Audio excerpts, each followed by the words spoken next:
শাসক দল তাদের সমর্থকদের দিয়ে রাস্তা আটকে তার গাড়ির উপর আক্রমণ এবং সেখানে শাসক দলের নেতা মন্ত্রীরা যুক্ত, এটা মেনে নেওয়া যায় না, এটা অন্যায়।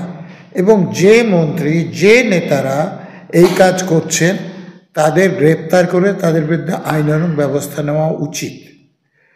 এবং শাসক দলের লোকদের একথাটা মনে রাখা উচিত যে তারা যদি বিরোধী দলের নেতাদের এরকমভাবে আক্রমণ করেন তাহলে শাসক দলের নেতাদের উপরও আক্রমণ হতে পারে। বিরোধী দলের তো কিছু লোক আছে, এবং সব পুলিশ নামিয়েও কিন্তু মানুষ যদি উত্তেজিত হয়ে যায় তাহলে প্রতিরক্ষা দিতে পারবে না। তো এই অরাজক পরিস্থিতির সৃষ্টি করা শাসক দলের লোকদের পক্ষে উচিত নয়, এটা তারা অন্যায় করছে। তিনি তো গিয়ে জাতীয় সড়ক আটকে দিয়ে সিঙ্গুরে আন্দোলন করেছিলেন।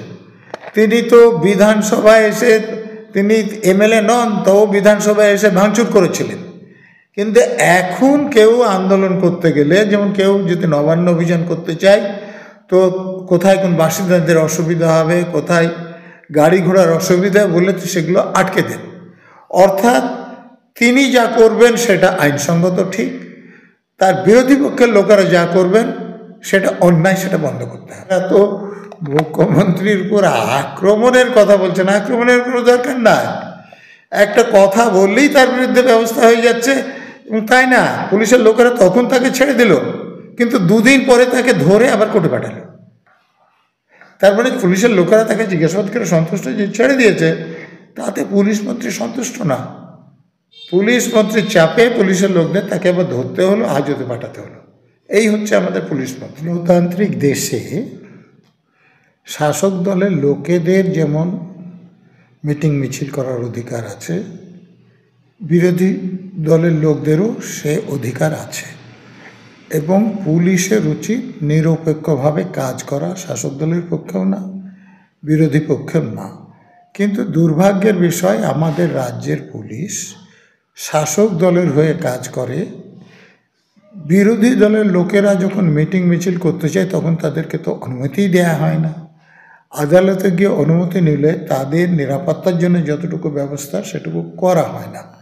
আপনারা যেটা বলছেন যে বিরোধী দলনেতা কোনো একটা জায়গায় যাচ্ছেন, কারোর সঙ্গে দেখা করতে হোক, কোনো বক্তব্য রাখতে হোক, তিনি যেতে পারেন। যে কোনো লোকেরই তো অধিকার আছে। তিনি তো বিরোধী দলনেতা, মন্ত্রীর মর্যাদা পান বিরোধী দলনেতা।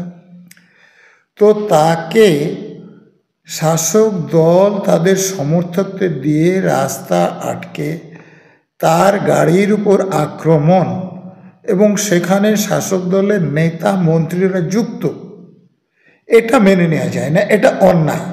এবং যে মন্ত্রী যে নেতারা এই কাজ করছেন তাদের গ্রেপ্তার করে তাদের বিরুদ্ধে আইনানুগ ব্যবস্থা নেওয়া উচিত। দেখুন, তিনি যখন বিরোধী দলে ছিলেন, এখনও তো 21শে জুলাই পালন করে আপনারা দেখেছেন, তাতে তখন কিন্তু তৃণমূল হয়নি, মনে রাখতে হবে, কংগ্রেসের ছিলেন।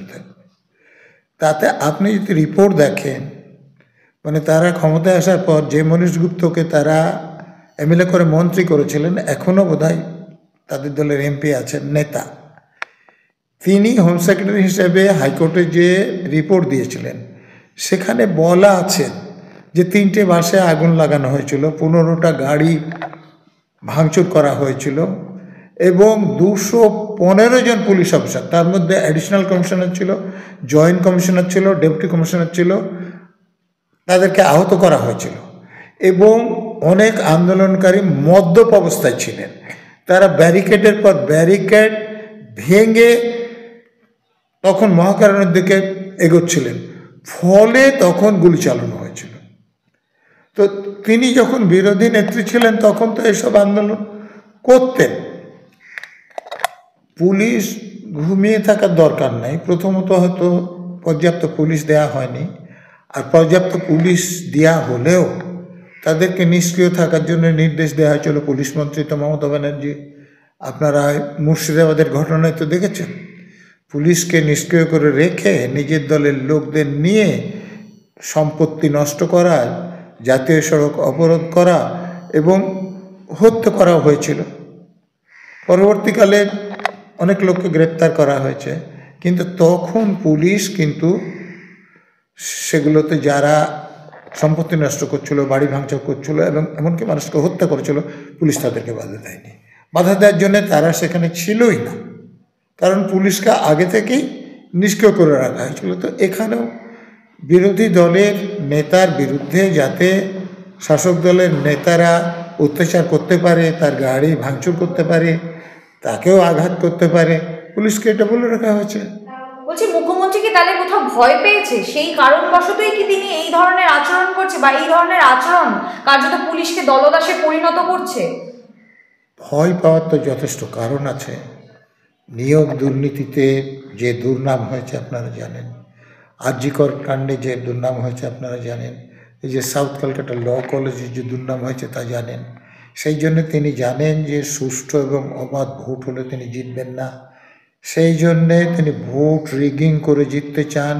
সেই জন্য বিরোধী পক্ষের লোকদের এখন থেকে ভীত সন্ত্রস্ত করতে চান, খুব পরিষ্কার। বলছি, এতক্ষণে মুখ্যমন্ত্রীর কনভয় যদি এভাবে ব্রেক করা হতো, মুখ্যমন্ত্রীর গাড়ির উপর যদি হামলা করা হতো, তাহলে ইতিমধ্যে দেখা যেত যে কোমরে দড়ি পরে হিড়ি করে তাকে গ্রেফতার করা হয়েছে। বলছি, শুভেন্দু অধিকারীর ঘটনাটা, অর্থাৎ তার উপর যে হামলাটা হয়েছে, আপনারা যা বলছেন সেটা যথেষ্ট নয়। উনি তো 11 সালে ক্ষমতায় এসেছেন, 12 সালের খুব সম্ভবত তারিখটাও 8 অগস্ট, বেলপাহাড়িতে একটা সভা হচ্ছিল। তো সভাতে শিলা দত্ত চৌধুরী বলে একজন লোক উঠে প্রশ্ন করেছিল। প্রশ্নটাকে যে সারের দাম এত বেড়ে যাচ্ছে যে লোক চাষবাস করবে কী করে সে সার দিয়ে।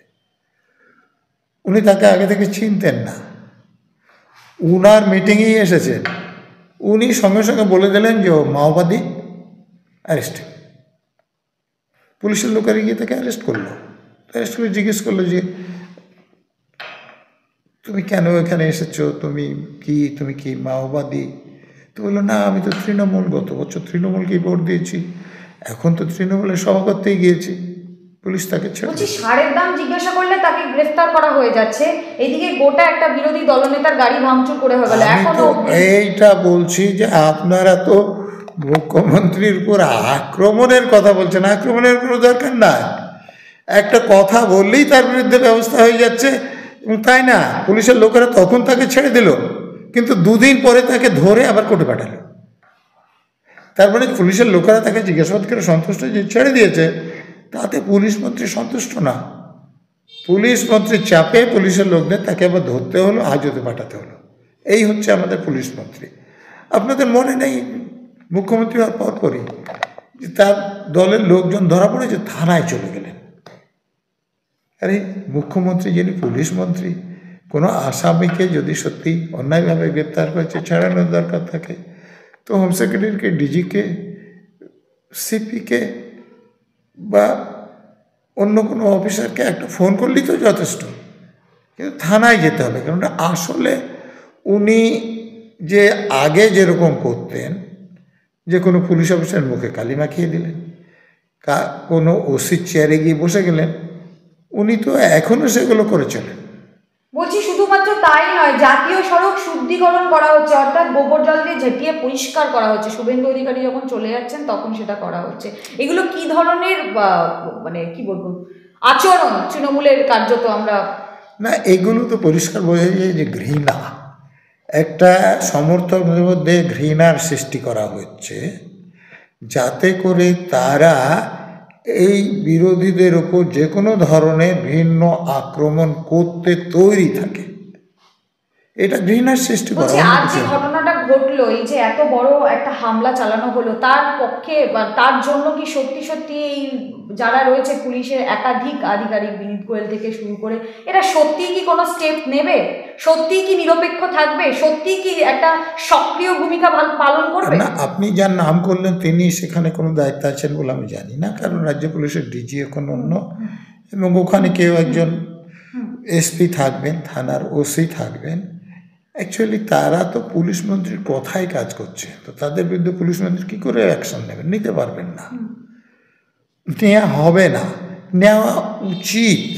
কর্তব্যতে গাফিলতি করলে যে সুরক্ষা তাদের দেওয়ার কথা ছিল তারা দিতে না পারলে তাদের বিরুদ্ধে ব্যবস্থা নেওয়া উচিত। কিন্তু যেহেতু এটা করা হয়েছে পুলিশ মন্ত্রীর কথায়, অত কোনো ব্যবস্থা পুলিশ মন্ত্রী নিতে পারবেন না।